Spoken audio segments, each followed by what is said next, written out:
John Bizot, the former chief negotiator for the Tlicho, who along with a negotiations team and elder advisors was an integral part of completing the land claim and self-government negotiations that led to the Tlicho agreement and the establishment of the Tlicho government. He is now serving as senior advisor to the Tlicho government, and many of you have already had the opportunity to listen to John Bizot speak, and I'd like to welcome him back to speak to us about the Tlicho cosmology. Thank you.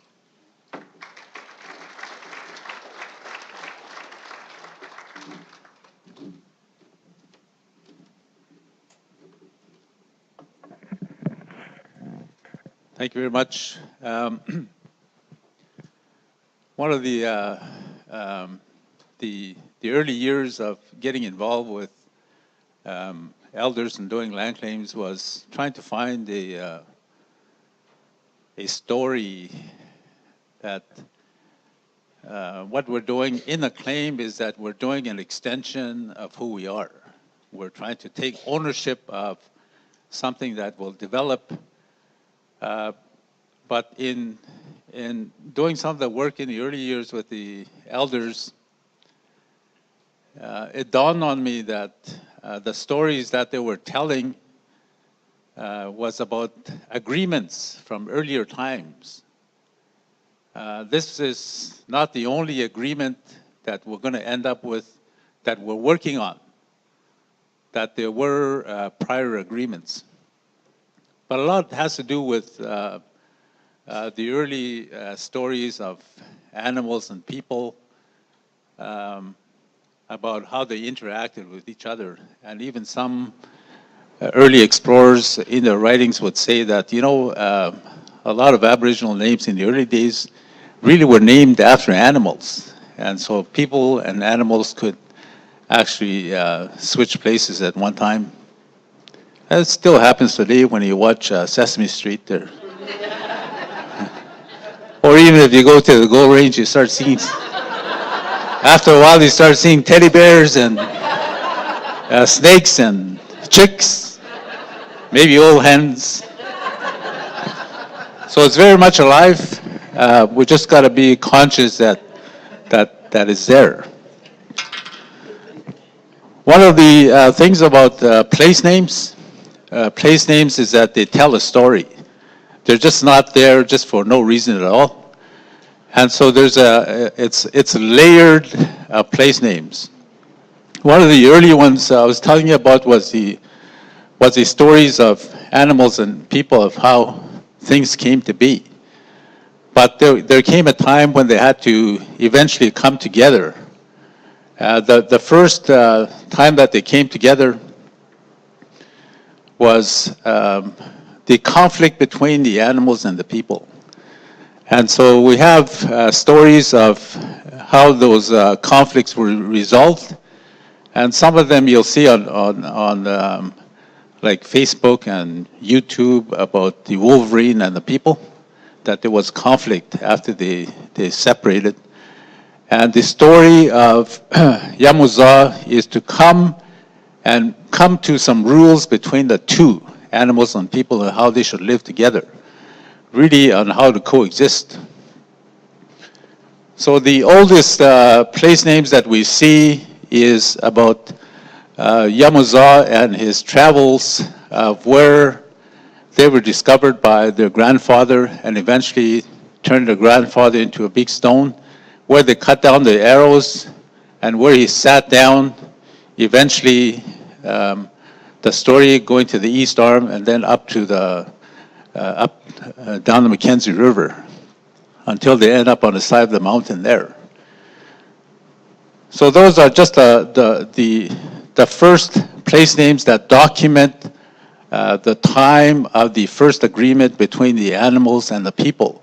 And one of the ways that people recognize that agreement is when they're going, traveling the landscape, they're constantly making offerings into the water and into the land to neutralize their passing, because they're going through the area where the animal's habitat. And the rest of the, and to acknowledge the agreement between the animals and the people, the earlier place names had nothing to do with people.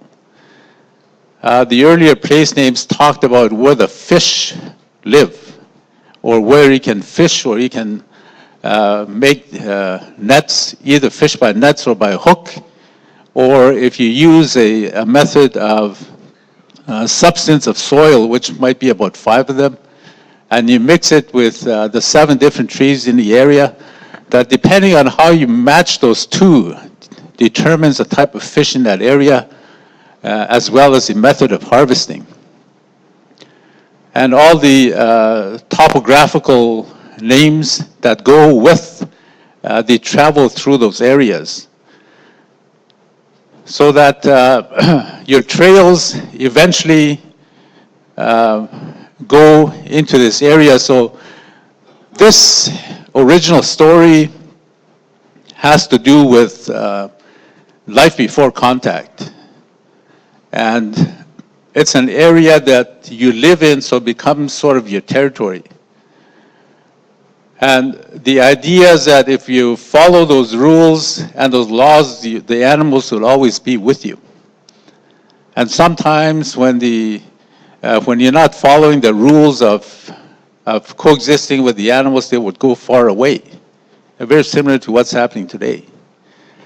But because they go far away, you might have to go into your outer areas, because even today people say, well, if they're outside of our area, maybe we should go further and go traveling into those other areas. Well, if you did that in the old days, it was kind of scary, because it's people with different languages and different customs, and you might end up with a conflict that doesn't allow you to come back anymore. And so those become places of recorded overlapping areas with other Aboriginal groups. And those derive those ideas that you need to bring into your agreements. And when we talk about Aboriginal rights and titles in today's terms, this is what we're talking about before contact. And if you take Dene Nation in its infancy, when they came to talk the same language and to stand up for the same thing, to protect your rights and titles, the first thing that they picked to represent them was, some people would say it's a raven, and some people would say it's an eagle. But nevertheless, it's an animal that was chosen as a logo in the old days so they can speak the same language and stand on common ground. But it's like anything else, once you start talking together and you're about to receive monies to negotiate and all this kind of stuff, then you need structure in place and documents. So you start documenting for the first time your beginnings of what you have in terms of lands and titles, Aboriginal title and rights. And you start putting documentation together. And then you notice that the Dene Nation transformed itself into the logo of Yamuza today, to say that they're standing up for the traditional Aboriginal rights and treaties. For the groups, that's how we all started, and eventually we kept moving depending on how we've developed in our regions. So this is before contact, but somewhere to the south, when the early explorers started to come into the area, things start to change more to the south than they are up here, but it was those little trickle changes that came up into the area. And they were driven by other forces other than what was there before. But nevertheless, those people needed resources. And the best place to get those resources was to take it, whether without permission or without agreement, and just use it to establish your presence. So it's like borrowing from the bank and never having to pay it back without interest. Okay? And so the other thing that happened was, because of those trickle changes, it creates a little bit of conflict, trade conflict. You have not only have the Hudson's, the thing to do with the trade back in the 1670, was you had the early explorers, and then you had the corporate body, which was the Hudson's Bay. It's really a crown corporation, the early crown corporation. So that, and if you think about it today, before you had a self-government policy that was being developed in 1995 and implemented in 1995, that the only method that Canada in its growth understands is corporate structures and corporate bodies. And so before you had self-government policies, those early agreements were corporate bodies. We'll do the self-government later. We're not ready for it, we don't have policy for it yet. And so that's why those kind of things happened. So here we are in our history in the land claims. We had a chief in our area called Edzo, who made peace with the Quechua so that we would have peace amongst ourselves. And so that story is in the Tlicho agreement. If you look at the map in there, you'll see a refuge area. And the refuge area is an area that's protected because that's where it all started, the story of that peace. And if you look at the lands that we selected in Mesa Lake, was the site of that peace treaty that happened. So the land claim agreement was to ensure that elements of our own history was recorded in the agreement and embedded in the agreement. So what we have here is a place where we say that we would have respect for one another. And eventually, when the trade came into the area, people established themselves by having trading chiefs. And we have stories of trading chiefs in each area. And if you go to any one of the communities and you ask them about their history of the trade, you'll see the names on some of the buildings. Not only that, but if you travel the landscape, you'll see the different stations that they used for the winter, spring, summer, and early fall, starting from the north, where they start to harvest and moving their stations until summer came, and then they'll cash in their trade into Old Fort. So when they trade into Old Fort, they wouldn't go directly there. What they'll call is, in our language, Akwinagudi, meaning you'll send runners up ahead.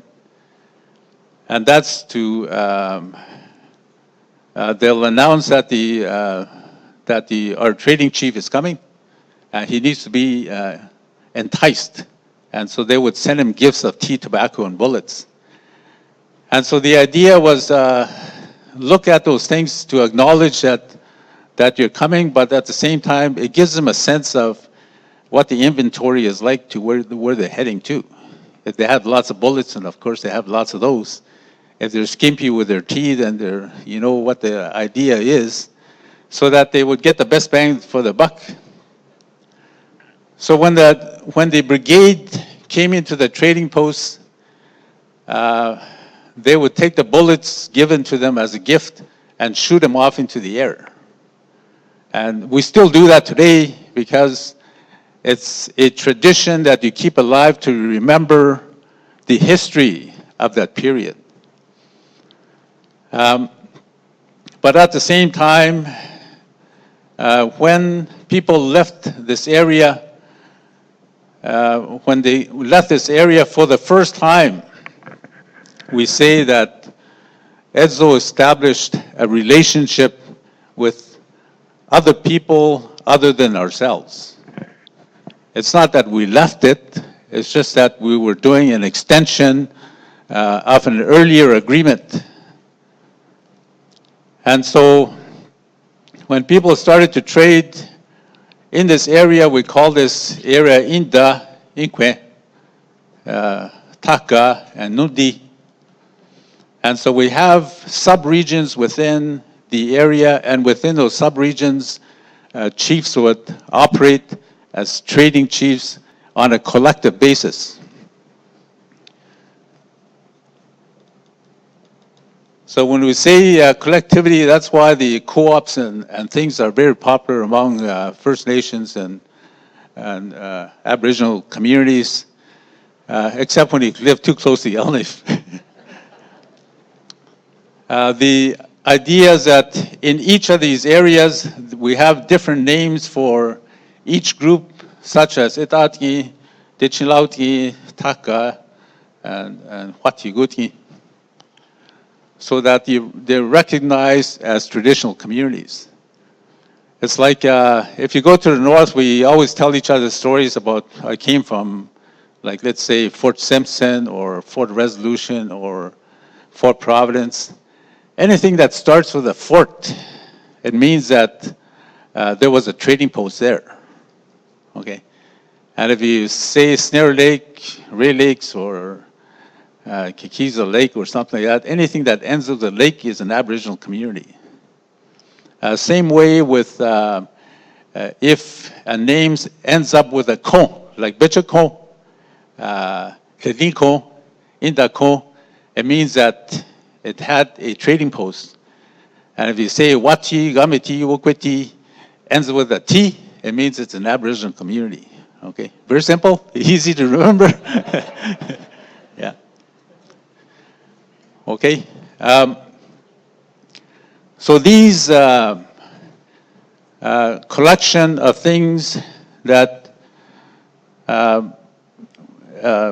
back in 1763, when the English and the French were fighting over the authority for Canada, a lot of things were happening prior to that of land exchanges. Just not a right way of doing business, I guess, so that when the Crown took it over, the first thing that they did was the Royal Proclamation to say that if there's going to be any land exchanges, we have to authorize it. And so they gave themselves the authority. And by doing that, because they needed new lands for settlers, and I'm not surprised, I've heard it many times before with earlier speaker that was here this morning talking about that we are all treaty people, okay? Because back in 1763, when the Crown authorized itself to do land transactions, it started doing treaties, the unnumbered treaties, dating back to 1763, to open up those lands for other people to occupy, so that the Crown can actually give it. Because through those treaties, they assumed that they were given the right to do so. Of course, I'm just using the big dates, but eventually Canada came into its own with the British North America Act, where they eventually set itself up as the government of the New World. And shortly thereafter, I think it's around that period, I don't remember, didn't tell me, but it's around that period that they created the Indian Act. And the object of the Indian Act is well, there's Aboriginal people here, but what do we do with them? Like they were here already. We haven't let them vote yet, and they can't hire lawyers. I mean, what do you do with them? So within its own system, they created a bubble with only one airway, which is controlled by the Indian Act and by the minister. So what goes in is by that department, and what comes out is more of the asset. So it's a bubble that's kind of created within the system where the people can't leave. And if you look at some of the elders giving testimonials in the early days, they would say, well, we can't leave our reserves, we can't leave our community without permits. And if you wanted to go to a bar, you had the only way that you can get out of the bubble is to give up your rights. Or if you wanted to join the armed forces, then you have to give up your right to be in that bubble and become part of mainstream society. And one of the ways of integrating people was through this thing, taking the kids out into residential schools to be kind of reprogrammed. And those authorities were shared with the church. And from this system also, they also gave the authority for land transfers as well as for mineral development. All these things came from this gate that's being controlled by Indian Affairs. So part of this thing is that after a while, Canada would start to think that, you know, that we should all be the same because we're in the same realm. There's still some odd things that have to be straightened out, but really we're all in it together. And so the idea was that to make everybody the same that they embarked on in the late 1960s. I think that's the time that people in the North and all over Canada the old people kind of stood up and said, well, I think we had enough.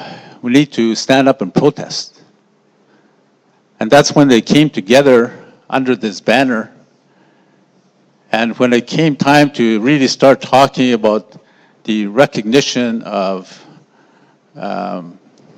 Aboriginal rights and title, to talk about those things, that they changed the logo to reflect that journey that we're going to head towards recognition.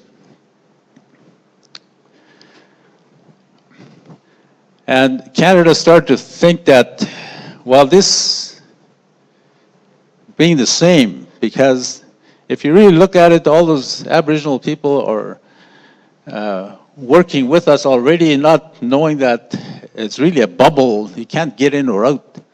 So how do you become part of that society? And when people stood up, they said, how can you say we've assimilated into the society when we haven't even left, because we're really looking for a recognition of what was there before. We're looking for recognition. And we're looking for a recognition of our inherency. Because what you have here is a transported common law from overseas, established over here, which doesn't recognize the original peoples and what they stood for in what they have. So then you get to the area of Treaty 11 in our area.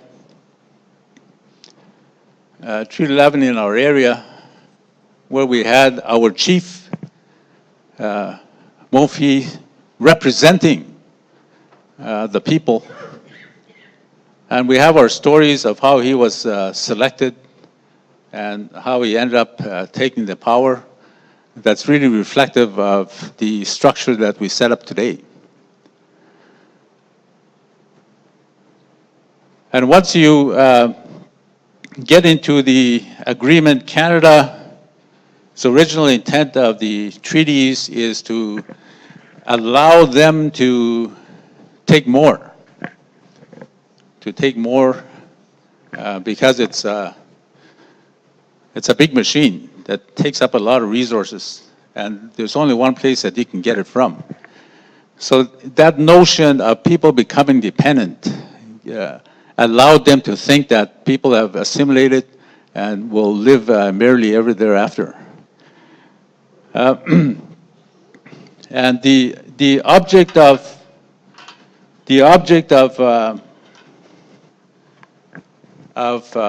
extinguishment, my version of what it is that if you're already here, if Canada thinks that you're here in this bubble, you don't fit anywhere else except in that bubble, that they're going to give us, through the treaty, all the authority that we need. Through the treaties that we have. And if we're going to give recognition to what they might have later, is that by giving it to us, we're giving it back to them. Meaning that we extinguish, and then they extinguish, and then we give back to them to start over.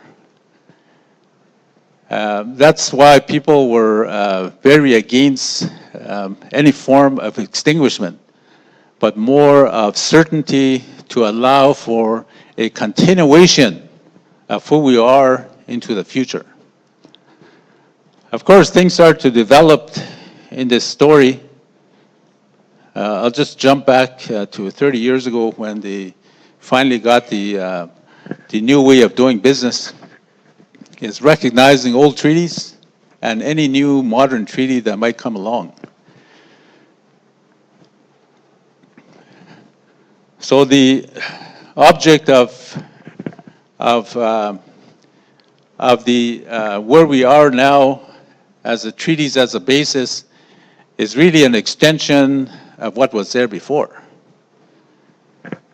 So that when Canada did their treaties, their written treaties say that you've given up everything, now we're in control.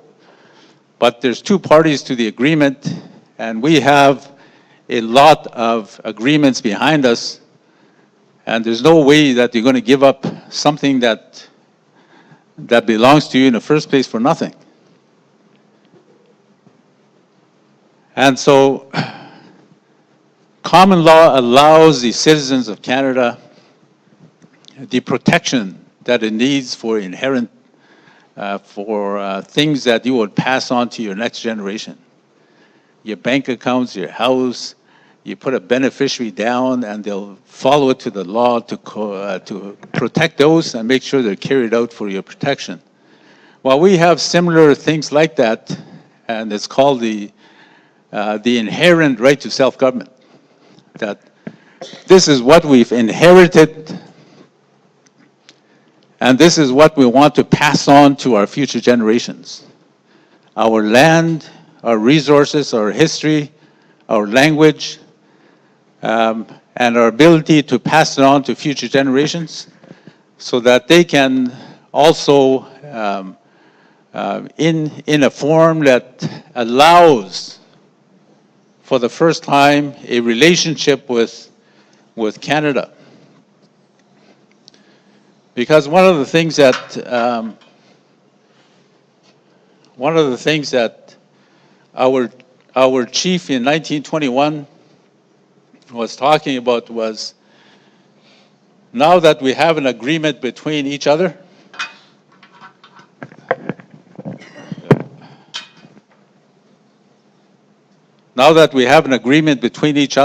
it allows for putting your authorities at bay to come up with agreements, whether it's programs or it might be an impact and benefit agreement with the agents of the original treaty, the mining companies. We have our financial transfer agreement. We have our taxation agreements. We have our TCSA, which allows you to have agreements that have life terms, can be renewed or else renegotiated or redesigned. And some of them, it just means that the numbers will change every time those programs expire. So this allows for an exchange without giving up who you are. And so what we're saying is that at the time in 1921, when our representative, Chief Mofi, was sitting down with the federal government, he's not thinking about this, because that's their stuff. He's thinking about more about the inventory of the Tlicho people, their land, their relationship with the land, the language, the resources, and the system of governance, and your elements of your constitution on how you live together with other people around you, to put it into a thing called Tlicho lands, 39,000 square kilometers, surface and subsurface, and your ability to make laws on those lands. And then we put in a management area and your ability to, right across the board, do traditional harvesting. But we have to remember that it was in 1921 when those agreements were made, and we had to build on it.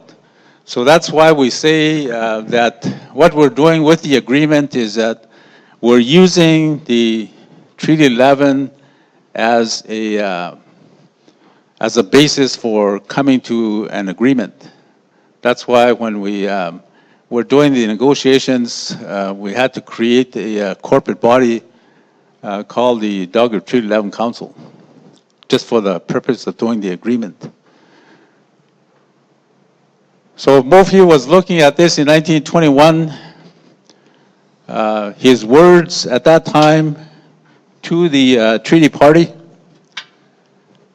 kind of ignored this and said that, you know, as long as the sun rises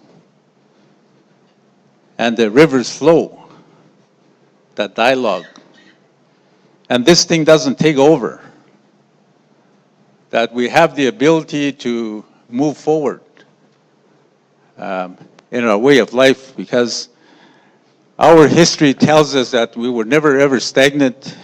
We kind of roll with the punches without having to give up who we are.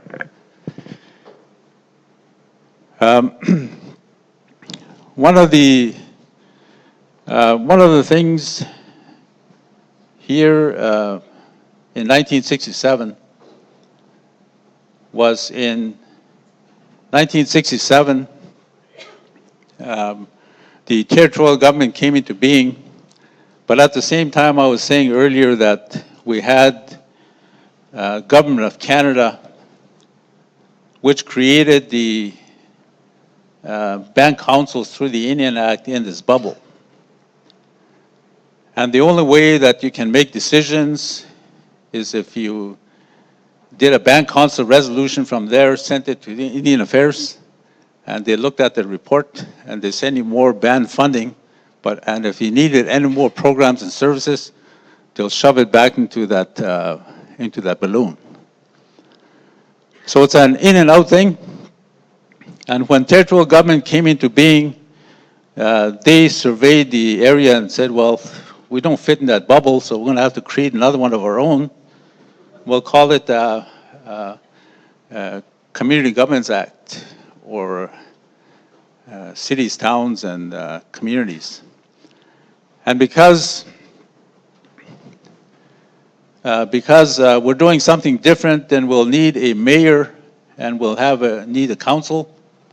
And if they make any decisions, it'll be through bylaws. And they'll have to send it to the Minister of Local Government so the money can go back and forth. So you end up with two entities. Like Indian Affairs would set up a chief and council for each, and they have their own system of doing things. So what, but the comprehensive claims talks about that there has to be some form of publicness to this whole thing.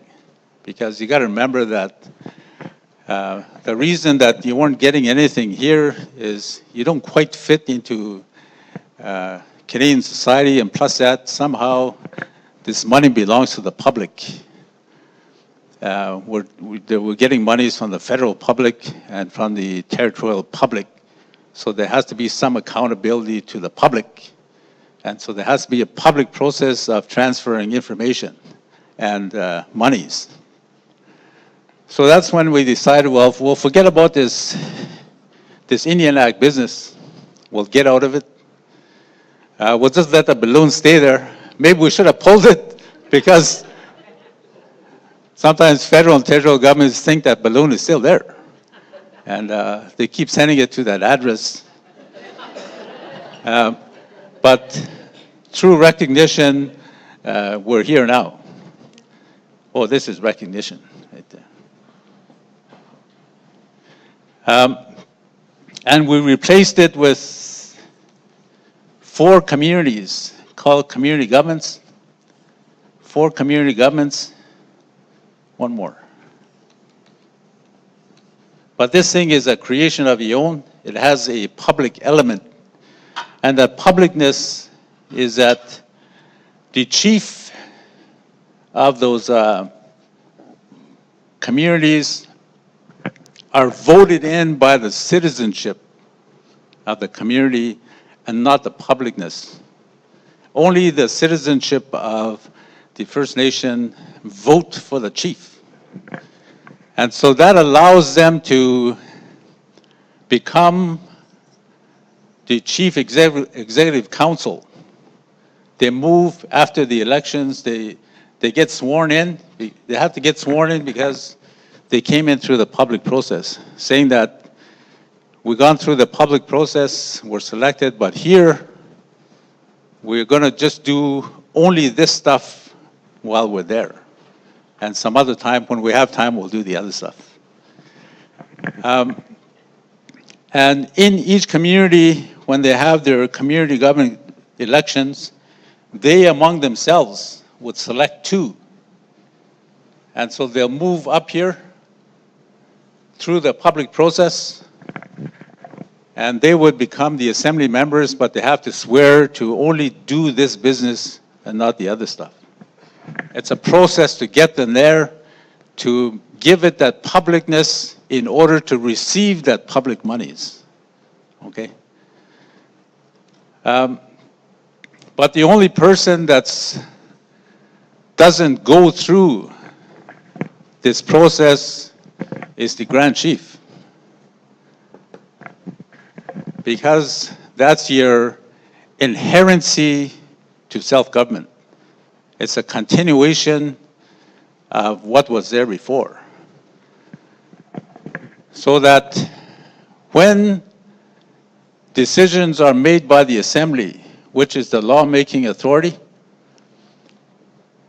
they can make a decision, but it's not valid until the Grand Chief puts his name down on it, so he can literally just not sign it. Because he's looking after the inherency of the Tlicho people.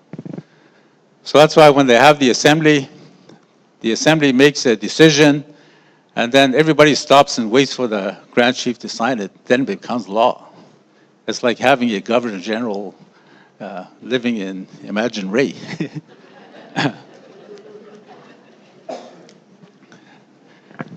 It's the same with what I'm saying really is that he provides the quorum for the assembly.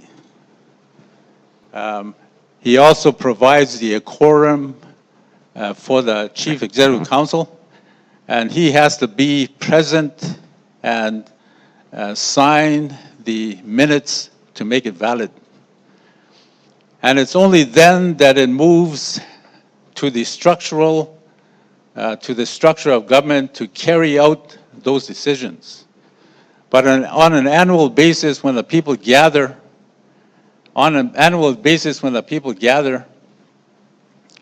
it's the people, only the people in that gathering every 4 years can nominate the chief or the grand chief to represent them up here.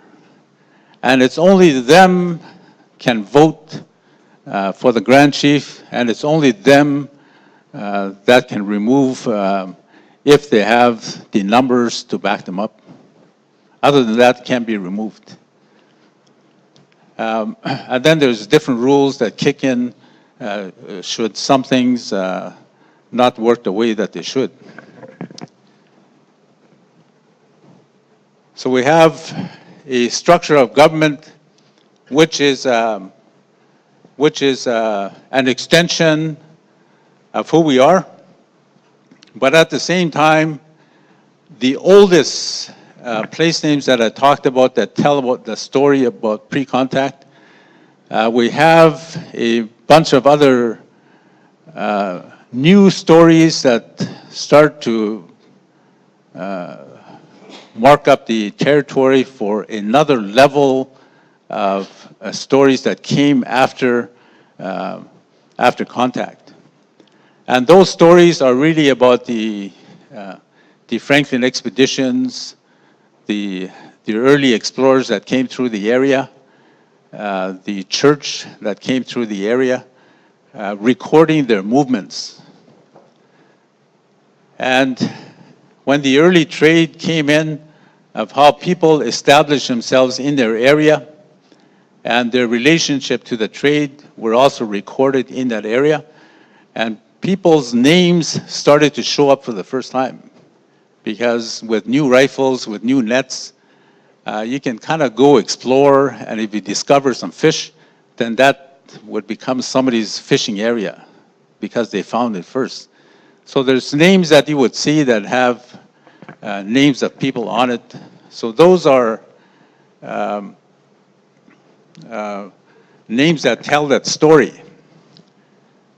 And in 1921, we say that Mofi outlined an area, and all he did was he made sure that he outlined an area that circled the big story. And so that's why in our agreement we call it Mofi Guadenite, which is the traditional area that we had used. And this part, this new agreement that we have talks about the jurisdictions in those different areas. Because the agreement is a recognition by Canada's greatest law, the Constitution, the agreement is protected by Section 35. The territorial government also, through their legislation, recognized it and affirmed by Canada's bigger law. At the same time, it's the things that are going on in the time of the residential schools. Those things are really about reconciliation period that we're in right now, is that we need to reconcile our differences. Because even though we have an agreement, and some speakers earlier talked about it, is that we have this agreement where both Canada and NGC recognize it, but it doesn't go beyond that. Because what we have now is that even though we have agreements, Canada and NGC continue to act as if we never left. They still continue to do things as if you didn't have an agreement, even though their laws say that they do. And our preference is that we come up with agreements on differences that we might have in administration and funding and all those kind of things. The preference is to work it out here and keep your laws at bay. But this thing is very, very strong. It's rigid. It's very difficult. Like I say, maybe we should have found a way of taking that balloon out when we had the chance, the one with no air. But there's constantly people trying to revive it by putting more air into it. So governments continue to do things as if nothing has changed. And we're always constantly saying that we should have a discussion about those differences. And failing that, the only other way is to use your agreement to take those differences to court to challenge the way governments do things. And so that's the only method that exists for implementation now. And earlier somebody talked about the Land Claim Agreement Coalition, where we have about, I think, 17 claimant groups who are in similar situations across Canada, where they come together and try to lobby federal government to come up with an implementation plan that allows for dialogue and work out the differences as it was originally intended, instead of letting things be the way they were before the agreement and relying on the courts to decide where things are going to go. So I'm not sure how much time I used already, but I assume it's about an hour. Hey? Yeah? An hour? Oh, okay. I'll just wrap it up then. But we need a constant reminder on a daily basis that we have the responsibility as treaty partners to ensure that what we're doing benefits both sides. Because back in 1921, especially in 1936, after Montfiet, Bruno took over, and his mission in life until he passed away in 1975 was to adopt a system of education that allows for to be strong like two people, to be strong as to who you are, but also become knowledgeable as to what might be out there. But at the same time, the recognition is not only for other people to recognize you, but for us to recognize that we have the ability to make decisions, that we have the ability to decide where we're going to go. And the original, the intent of Tlicho government, the sole purpose of the Tlicho government is language, culture, and way of life. Okay. So as a constant reminder, at the end of the day, after the agreement was done, we're heading towards the celebration of August 4, 2005. We did a competition for a flag for the Tlicho Nation. And the one that came in was by James Washi himself, who spent all his life working on this stuff. That because we're always talking the same thing in the talks, anyways, that he kind of cut this thing out right here, the end result, because everything collapses. It's really one big story. That we end up somehow we end up with the flag of the Tlicho government, where we have the sun and the rivers of dialogue and the publicness of government with the 4 teepees. So that when we're looking at the flag, it's constantly saying that as long as the sun rises, the river of dialogue continues, and this thing doesn't take over, we won't be restricted from our way of life of moving forward. Masicho.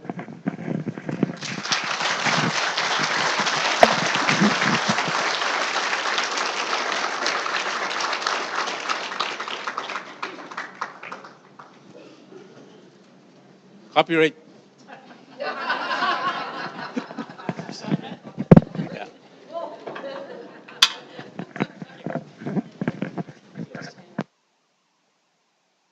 Yeah, right. Turn it on. Probably have just a few moments to ask a couple of questions if folks have them, for sure. That is one work of art there, and it's copyrighted, which I appreciate. Okay, so questions out there for John Beazell?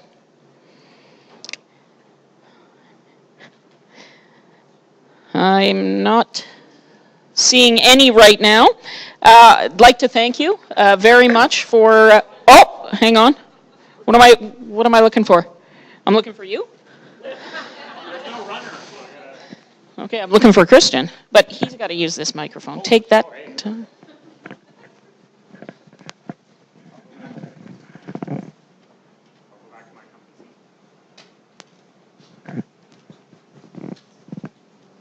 How about now? Oh, there we go.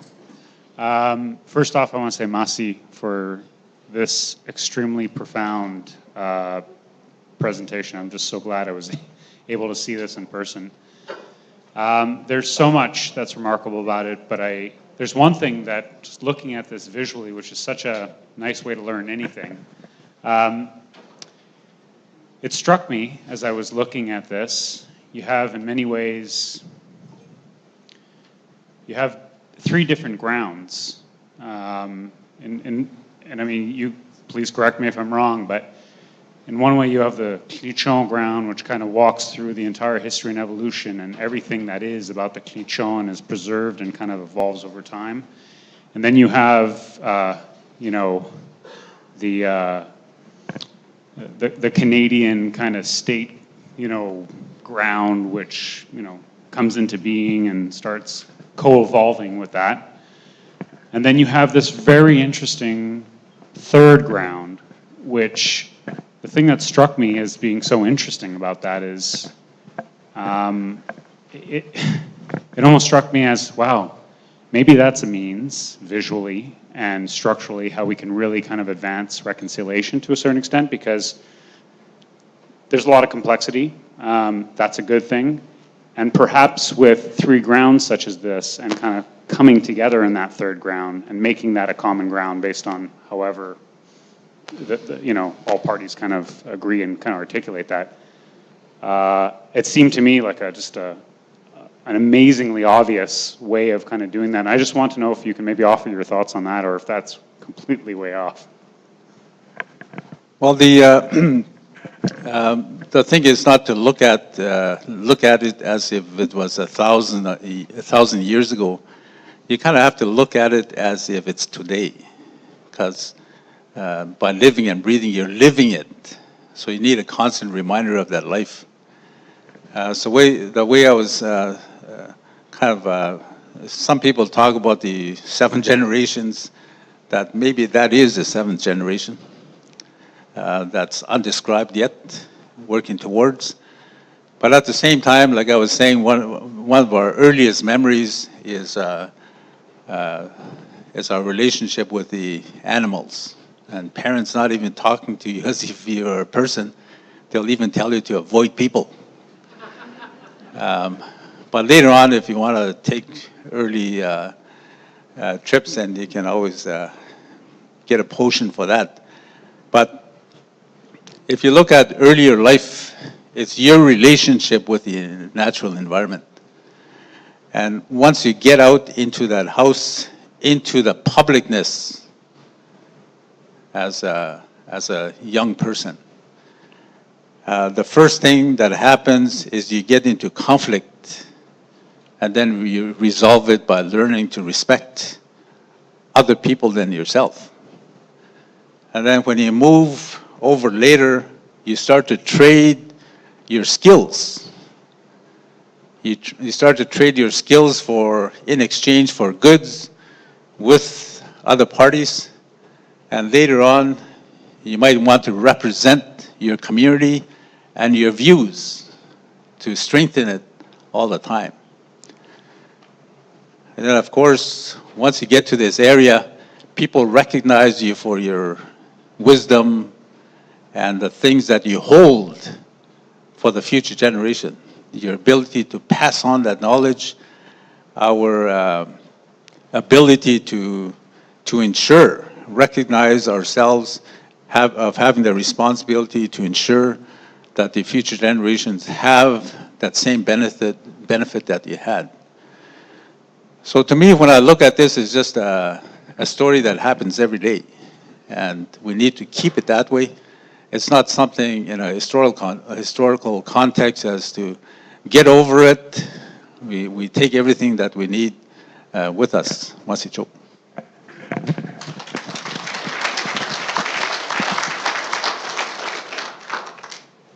Thank you so much, John B. That was fascinating and important learning for me today. I really appreciate you sharing. And I guess my question to you is, because you can't give this presentation every day, and we also have a responsibility working with your government to understand where you're coming from, to learn about your structures as you've shared today. For public servants who can't be in this room, but it will in the future work with your government, what's your either one request or one suggestion to public servants and other governments about what they need to know or how they could learn more about your government? It's not clearly it's not just enough to read the comprehensive claim and self-government agreement. So how can we pass on this learning from here on in? I guess one way is to put into public curriculum the real history of Canada and how it's developed.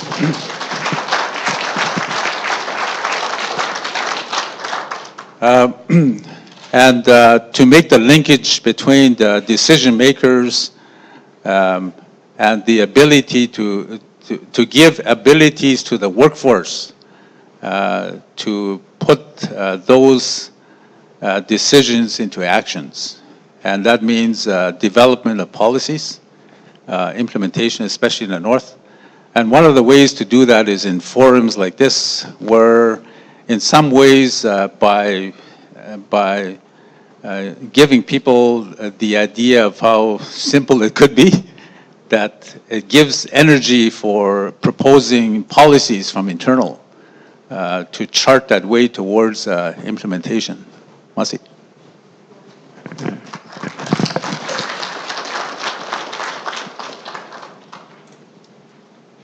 Anyone else with a question? Okay. Unbelievable opportunities here to learn. I want to, Christian wants to offer John B. a token of the appreciation of folks here, but perhaps we can thank John B. for his fascinating talk, and a big round of applause for him.